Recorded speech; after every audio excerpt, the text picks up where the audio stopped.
بسم اللہ الرحمن الرحیم۔ پیارے بچوں، آج ہم شاد عظیم آبادی پر ایک مختصر نوٹ پڑھیں گے جس میں اس کی سوانح عمری اور اس کے کارنامے پر روشنی ڈالیں گے۔ امید ہے کہ آپ دھیان سے سنیں گے۔ شاد عظیم آبادی۔ شاد عظیم آبادی کا اصلی نام سید علی محمد تھا۔ عظیم آباد میں 1846 عیسوی میں ولادت ہوئی۔ 1846 عیسوی میں ولادت یعنی کہ پیدا ہوئی۔ شاد کی تعلیم کا آغاز بہت کم عمری سے ہوا۔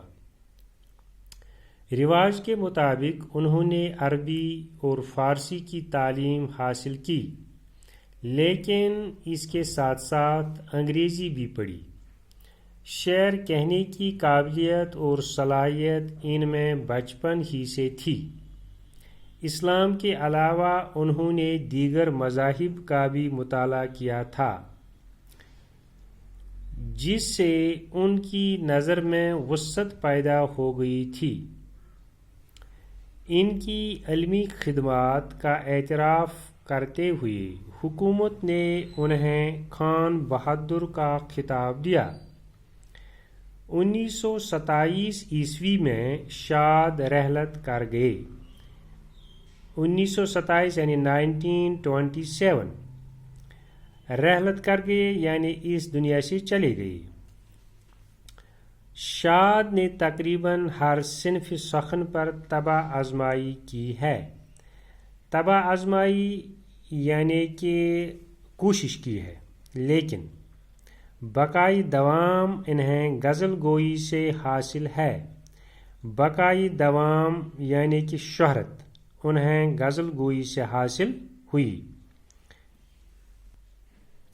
شاد کی غزلوں میں ربط ہے یعنی تسلسل ہے، ایک ڈسپلن ہے۔ وہ اپنے اندر صوفیانہ میلان اور رجحان رکھتے ہیں، یعنی کہ ان کی شاعری میں صوفیانہ پن موجود ہے۔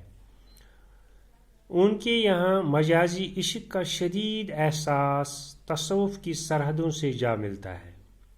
انہوں نے مرثیے بھی لکھے ہیں اور غزلوں کا دیوان نغمہ الہام کے نام سے شائع ہوا ہے۔ امید ہے کہ آپ نے دھیان سے سنا ہوگا اور آپ یہ اچھی طرح یاد بھی کریں گے۔ باقی والسلام۔